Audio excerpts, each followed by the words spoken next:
দেখুন, একটা পরিষ্কার কথা হচ্ছে, এই যে সীমান্ত, বাংলাদেশ সীমান্ত, এই সীমান্তটা পাহারার দায়িত্ব তো বিএসএফ, ওটা কেন্দ্রের হোম মিনিস্ট্রির আন্ডারে, অমিত শাহের দপ্তর, নরেন্দ্র মোদীর সরকার। এখন তারা সীমান্ত পাহারা দিতে পারছে না, তাদের ব্যর্থতা পুরোটা। এটা তো শুধু পশ্চিমবঙ্গের দিক বলে নয়, কয়েকদিন আগে ত্রিপুরা, অসম থেকে বহিরাগত বিতর্কিত লোকজন ধরা পড়ছে। তো শুধু পশ্চিমবঙ্গের দিকে আঙুল তুলছেন কেন? তারা তো পুরোদস্তুর সীমান্তটা পাহারা দিতে ব্যর্থ।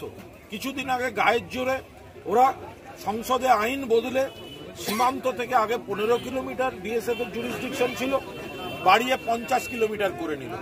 আরে ওরা এলাকা বাড়াতে চাইছে রাজনৈতিক দাদাগিরির জন্য, আসল সীমা রেখাটাকে পাহারা দিতে পারছে না, সেই জন্য এই প্রবলেমগুলো হচ্ছে। এখন বিএসএফ যদি পাহারা দিতে ব্যর্থ হয়, তাহলে বিভিন্ন অশুভ শক্তি সেখানে ঢুকতে পারে, ভারত বিরোধী শক্তি ঢুকতে পারে। বিএসএফ এর কোনো অংশ যদি রাজনৈতিক চক্রান্তে দিল্লির ইঙ্গিতে চলে থাকে, তাহলে কে বাংলাকে বা ভারতকে এই অংশটাকে ডিস্টার্ব করার জন্য তারা কোনো চক্রান্ত করে থাকতে পারে কিনা, সেগুলো তো তদন্ত করে দেখার বিষয়। মানে বিহারের বিভিন্ন ডাকাত দল বা গ্যাংস্টার তারা এসে বাংলায় নাশকতা তৈরি করছে, কি বলবেন? মানে গোটা রাজ্য জুড়ে যেন একটা বিহারের যারা দুষ্কৃতী তারা এসে তাণ্ডব চালিয়ে যাচ্ছে। ব্যাপারটা সেরকম ভাবে দেখা ঠিক নয়।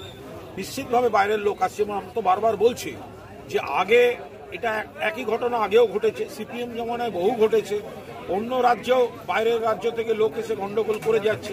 এখন সমস্যা হচ্ছে আমরা এখানে আইন শৃঙ্খলা আগের থেকে অনেক ভালো, কিন্তু সমস্যা হচ্ছে অন্য রাজ্য থেকে যদি লোক ঢুকে এসে, সে অস্ত্র নিয়ে হোক, কোনো সিপারি নিয়ে হোক, এরা এসে কোনো অশান্তি করে যায়, তার ঝামেলাটা চাপছে এসে আমাদের উপর। ফলে এটা অন্য রাজ্যের পুলিশ যেখান থেকে আসছে, বিহার বা ঝাড়খণ্ড থেকে যদি ওদিক থেকে কিছু আসে, তাদের সরকাররা দেখবে বিহার থেকে বারবার আসছে, তাহলে বিহারের পুলিশ প্রশাসন আরো সতর্কভাবে দেখতে হবে।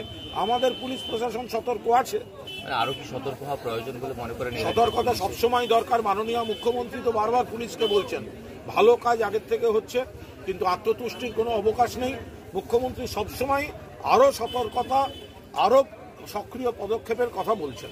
প্রাথমিকের বাতিল হওয়া সেমিস্টার পদ্ধতির নীতি প্রণয়নে প্রায় 5 লক্ষ টাকার বেশি বলতে হবে, ডিপার্টমেন্ট বলতে হবে। এই রইল দাদা, হিন্দি আছে আমাদের।